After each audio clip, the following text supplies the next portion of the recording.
One reason you might be watching this video is because you fell for the H101, this guy, where the servo always breaks and there's no instructions and no parts and no dealer to deal with who can help you. And then Haiboxing came out with this guy. And we know Haiboxing has very good reliability and you can contact them for any service needs that you have. So we're gonna compare the build quality and the different features and just comparing them side by side so you know which one to get, but it's gonna be this one. It's gonna be this one for sure. And this is only $10 more. When this H101 was working, it was actually very fun. It was my only and my first RC boat. And so the servo, which was this before I tried to repair it. I did repair it once and then it just broke again. And the connection types and just the way it's, I wouldn't call that a weld, but the way it's connected is very, very cheap. And to be able to put that back together isn't something that was worth it. So when the Haiboxing's RC boat came out and they asked me if I wanted to review it for you guys, I said, yes, bring it on. So that's why we have that. Another thing about the boat here is that there's no parts. It's not really hobby grade because it doesn't have extra parts. So if it breaks or something goes wrong, you can't replace it. So you're gonna have to buy a whole new boat. And if your first boat broke prematurely after 10 to 12 batteries, which is this guy, then are you really gonna buy a brand new boat again, even though it was less than 50 bucks? Probably not. And so this one is 60 bucks, so $10 more than this one. But to be honest, when this first came out, these sometimes were as cheap as $35. When you're buying an RC boat for $35 that comes with a battery, I'm not gonna be expecting much, okay? But Amazon price for this guy, I think now is 50, and this is 60. So well worth the extra 10 bucks for the reliability of having, first of all, a manual, which the other one didn't come with, and to have extra parts that are available that you can purchase.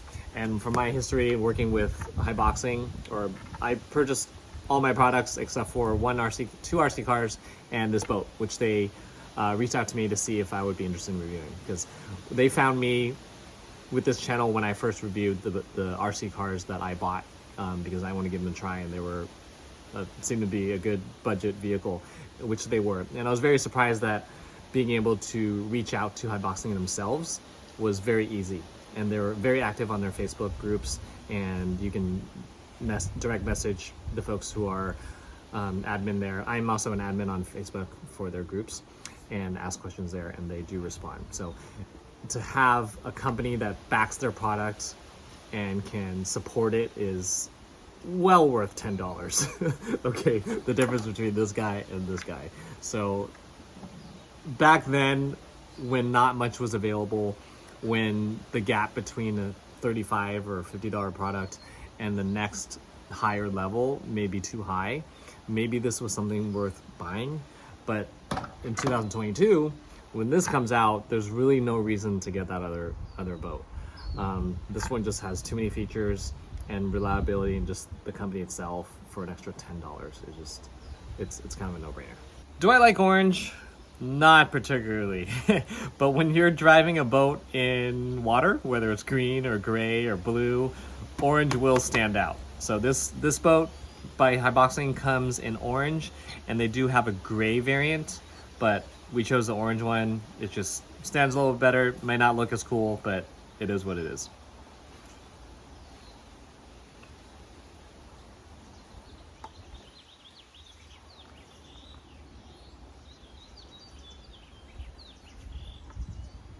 All right, the propeller. If for some reason it breaks, Haiboxing does come with an extra bag of parts that does have a propeller included, as well as the wrench for taking out that nut. There is adjustability on the rudder. You'll see those 9 holes right there. And it does have a water sensor, which means that when you try to throttle this when the boat is not underwater, it will not work, which is a good thing because you don't want to be ripping up fingers while this is above water. So it does have a sensor, a water sensor, which is this guy. The H101, this guy also has that feature, so it's not going to be something that is necessarily exclusive or special about this, but at least it's kept up with that feature. It does have this nose guard, which goes underneath here, and so there's a little nub right there, that guy, and that's going to fit inside this hole here. So we're gonna put that in there and stick that on. And that'll just prevent the shell from cracking if for some reason you bang into something that's hard. What I'm gonna do, because I don't necessarily trust that it's gonna stay in place, although I have no reason to think that it wouldn't, I'm gonna put some double stick tape in between there so I don't lose this in the lake. How this canopy comes off is pretty cool. This is actually magnetic, okay? So you literally just lift that off, and it's strong enough where I can't imagine that's gonna pop off on its own. But so the magnet comes off, and then we have a secondary hatch. Okay, so this is what keeps the waterproofing in addition to the canopy. So we're gonna turn these dials. So there's a little icon there. We're gonna turn them so that they are on the unlock position. When it's in the unlock position, you can go ahead and just kind of stick your finger there, and you're gonna open that up to reveal all the electronics inside. So we're gonna have the motor right there, and this is liquid cooled. We have our shaft, and we have our battery strap. And this is cool, that doesn't have a rigid plastic container. That way you have more flexibility in the sizes of batteries that you want to put in here. And then we have our servo, which is right there. And this does use Dean's connected batteries, which I feel is much better and a lot more common than the JST SH connectors. These are budget ones that come with a lot of budget vehicles, but they're not as common. And if you have your own charger or adapters and stuff like that, you're most likely not gonna have the JST SH. Whereas the Dean's is a very common connector type. And this boat does come with 2 batteries. They're both two cells, and they're 800 milliamp hours. The 800 milliamp hours is smaller than the 1000 milliamp hour battery that comes with this bigger guy, but the fact that this is bigger and heavier, it's going to need more juice. So I'm not going to say necessarily that because this is only 800 milliamp hours that's going to get less runtime than this guy. In fact, I think this may actually get more, because the motor, I don't know that have the specs for the motor size, but as far as the physical motor size of this guy versus this guy is similar, yet this one is smaller and lighter and runs on the same voltage. So we expect this to be quite efficient. Moving on to this. You may not be familiar with what these coils are for. So these coils I mentioned earlier makes this liquid cooled. So how does that work? Right here on the side, there is a hole. And so when this is running along the water, cold water is gonna get in that hole and run through this tube around and around and around the hot motor. So that's a pretty ingenious way to do it. It's not anything special, it's very common. This budget vehicle boat has the same cooling mechanism. And the reason for that is because you need some way to keep water out of here, so you're not gonna have air venting through like you do for an RC car. So that's basically the challenge that they have, is to be able to cool the motor while keeping everything enclosed. And so that's how they do that. And that's very common to have a liquid cooled motor for RC boats. This is very important that when you put this hatch back on, it's gonna go in from the back. These lips is gonna go in there. And when you put this on, you're gonna have to snap it in place fairly hard. Let's see if I can do this on film, but. All right, so it needs to snap in place so that this is flush before you turn any of these guys. You don't want it just kind of hanging out like this, where there's a gap. You want to make sure that is on tight before you turn these dials. Okay, that's going to be very important for the waterproofing. We don't want to have that issue. It is an easy user error where you don't do that tight enough, and if for some reason this doesn't keep the water out and water gets through there, it's not going to be a good thing. So make sure you snap everything together. And again, this I'm finding this like really fascinating here, the fact that it's magnetic. I mean, it's such a simple idea, but it makes it so much cooler. So this boat does have a self-righting feature. So what that means is that if it's in the lake or in the water and it flips upside down, you do have the availability to flip it back remotely. So we're gonna go over that a little bit later with the transmitter and show you instructions on how to do that, because you're gonna wanna know how to do that before you take this in the water. in case it happens, you don't want to be stuck and panicking and having to figure out some way to retrieve your boat back. Transmitters of the two boats, okay? This is the red one, the H101, the one where the servo always breaks, and I have a video of that, and again, I don't like it. And then this is the Haiboxing transmitter, okay? It's not gonna be heads better than this one, but just to kind of give you a idea of it, okay? So these 6 buttons, okay? These circular ones are not buttons, they're fake. They're literally just molded plastic to look like buttons, okay? They're not actual buttons. And these things here, they feel like they move, but they're not buttons. And then over here, those also don't do anything, okay? The trim is actually these buttons, and the trim is these buttons, okay? This is throttle, this is steering, and then you have your on button, turns it off. And then you have the antenna, which I don't know if it's actually functional. Has to have an antenna, right? But it could be internal, and this might just be for looks, because this is for looks, this is for looks, this is for looks, this is for looks, this is for looks. So I don't know, okay? So we're gonna go over the Haiboxing transmitter. Unfortunately, they have dummy buttons too. Okay, so this thing is nothing more than just a mold, okay? This is not a button either. It just looks cool, I guess. Or maybe they have this transmitter for other vehicles, and they do make those functional, but these don't do anything, literally, okay? The buttons are gonna be this guy, which is your dual trim, or sorry, your dual rate. What that means is it changes your ability for the maximum turning radius and minimum turning radius, okay? So if the boat is turning too tight and you find that it's flipping over or just kind of out of control, then you're gonna reduce the dual rate by pressing this button, okay? If you want to turn tighter, you're going to increase the dual rate by pressing that, toggling that button. This here is going to be the trim, okay? So when the boat is going forward and it's kind of veering to one side or veering to the other side, you're going to use this trim button to straighten that out, okay? So this is going to be throttle, and this is going to be steering, okay? So when you throttle this way and it's kind of going straight but kind of veering that way, it's a little bit off track, then you're going to press the opposite direction so that it kind of turns back. And then again, if it goes the other direction to your right, then you're going to press the left button so that it kind of goes back straight. You're going to do that until when you throttle, the boat goes completely straight, as you would expect. On the screen here is going to be LH or RH. LH stands for left hand. RH is right hand. So left hand just means that the left side is throttle. So on the screen, again, it says LH, left hand throttle. That means this is throttle.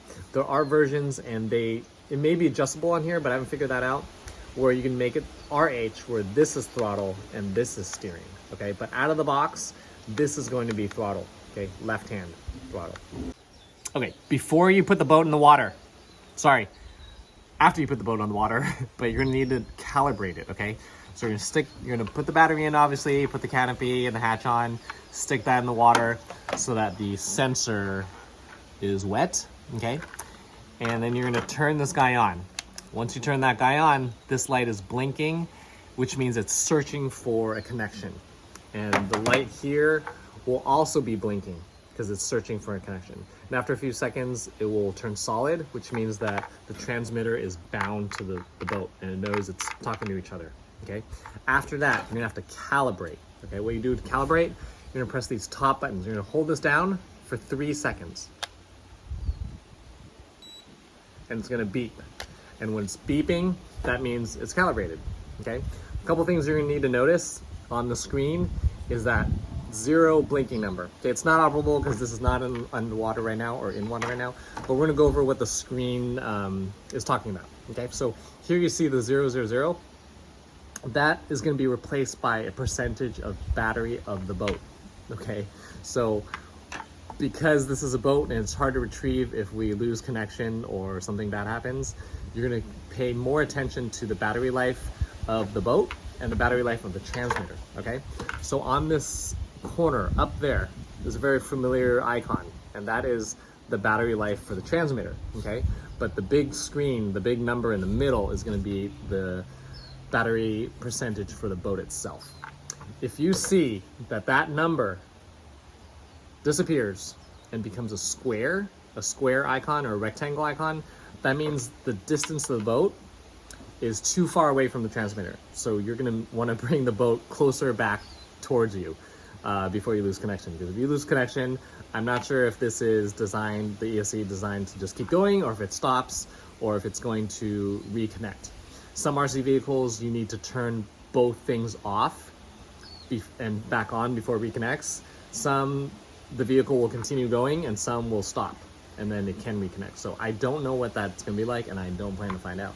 So we're gonna make sure that if it turns into a rectangle, that you bring the boat back immediately, because there's some sort of interception, or maybe it's just literally too far away, okay? And that's pretty much it for the transmitter. Okay, I also wanted to go over the stand. So this guy is a stand, it comes with the boat.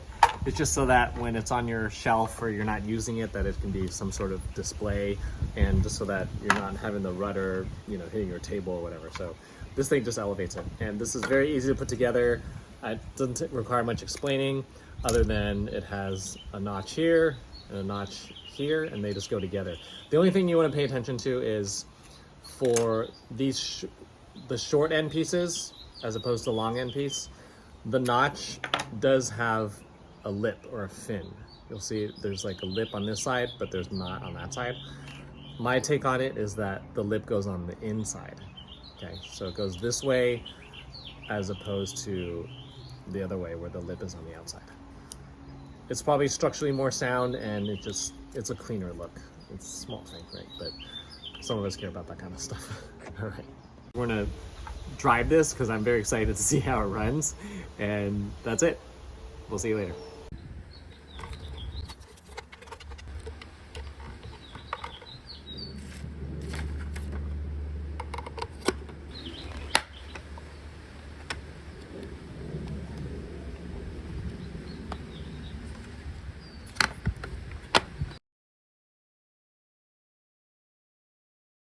Turn on the transmitter first. See the red light blinking.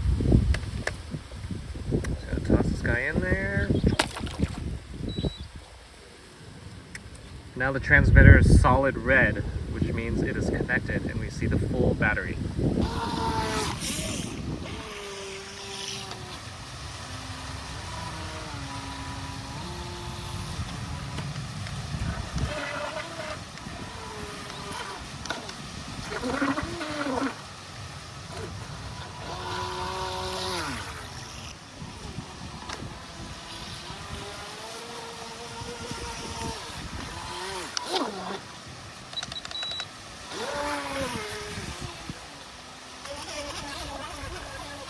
All right, so now we have a chance to see the self-righting feature. Okay, so it flipped upside down because I had the dual rate at too high of a level. Because we have this pool is kind of tight. So I had the dual rate on high, and now it's flipped over. So now we're going to throttle up and down until it flips back over, and hopefully it works. There we go. So the self-righting feature does work.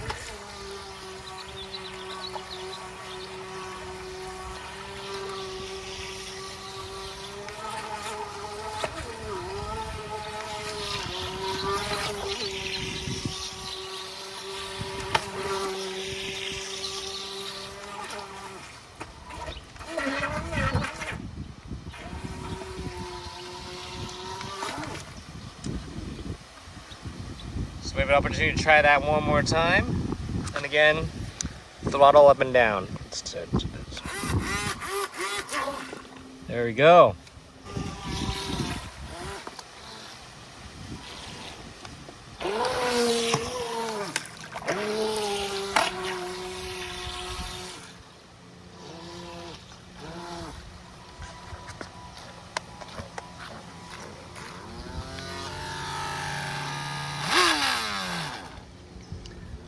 So what I noticed is that it's not turning left as much as I would like. So we may have to adjust the rudder here to make that happen. So again, it's not going to work unless it's underwater, so it may be a little bit of a challenge to figure that out. The left and right. So that means That means I need to move that guy, I think, one space up. Now that we know it works, we are confident that it's reliable enough to try on the lake. So here we are. We're gonna give this a shot.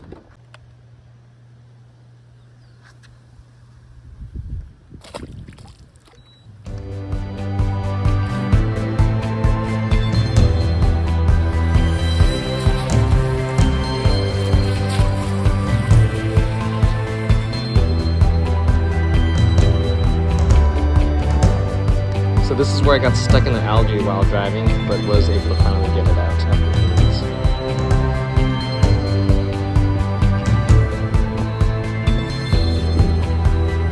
Okay, I'm gonna get this stuff.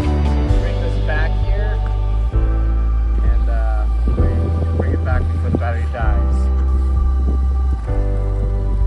Okay, that was interesting.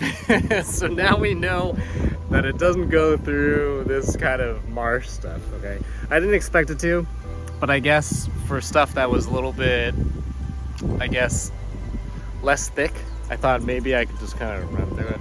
But it's not really designed for that. You're obviously gonna wanna drive this in an area with more open, clear water.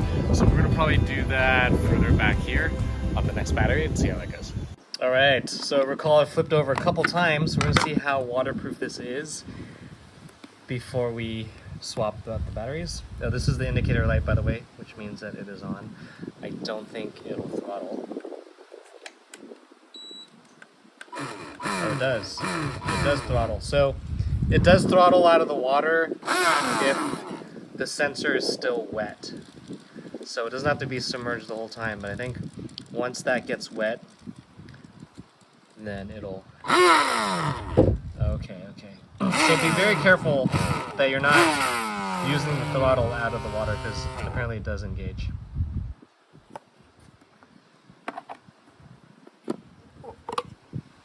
Okay, so very dry.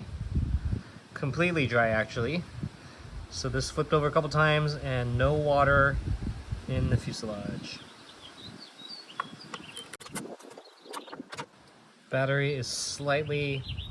It's warmer than it should be. I obviously ran it through all that stuff in the pond, trying to get that out of desperation. So on this next run, I don't think it'll be running as hot. Got this new battery here.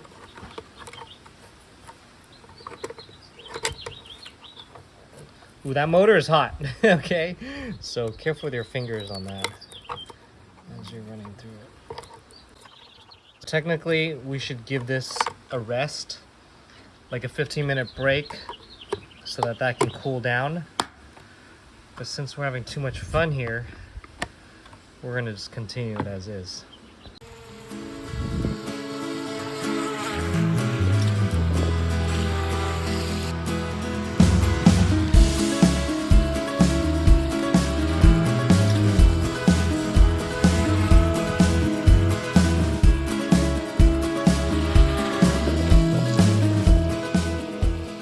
Okay, I was wrong about the speed. It is slower than the H101. Noticeably slower, yes. Is it disappointing? Not by any stretch. I think when I first opened this box and saw the size difference, the physical size scale of this boat versus the H101, it is noticeably smaller, so we're gonna expect a little bit less performance.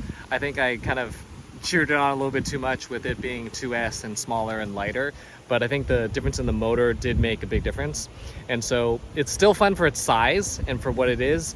And just as a company, Haiboxing, I do trust, as I have a lot of their products, and a lot of them, they've all done very, very well. So as far as me personally, what I would be excited about is a larger scale of this vehicle. If they made it a little bit bigger, a little bit bigger motor, then it would perform a little bit better.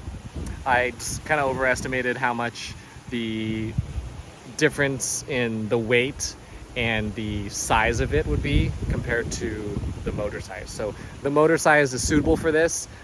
Just for me, I think I'm used to RC cars going really, really fast and get excited about speed. So I would be excited to see Haiboxing come out with a larger scale one. But for this size, what it can do. It does exactly what it needs to do, and I have no complaints about it. I've only run this through 2 batteries, so this is not a full review. I do plan to run through dozens, perhaps 50 batteries to see the actual true reliability of this. But so far, from the way it's designed and how it's performed in the water so far, there hasn't been any hiccups or anything like that. And we opened up the canopy earlier and no water intrusion. So far, servo's good.